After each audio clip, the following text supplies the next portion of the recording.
Tincture is an infused product that is easy to use, discreet, and fast-acting.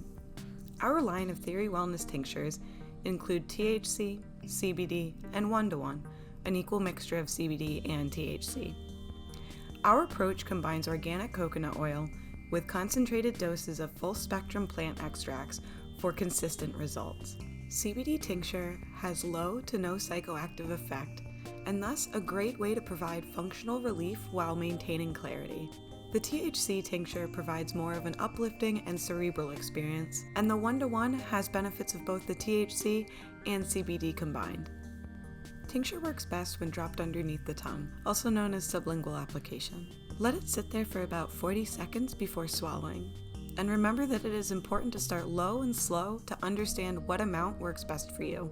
Once becoming familiar with these products, it is easy to adjust your dosage as needed using the milliliter markers on the dropper. Tinctures can be added to your favorite foods and drinks, though it is important to remember that the onset of these effects may be delayed. Now that we know what tincture is and how to use it, it's time to enjoy.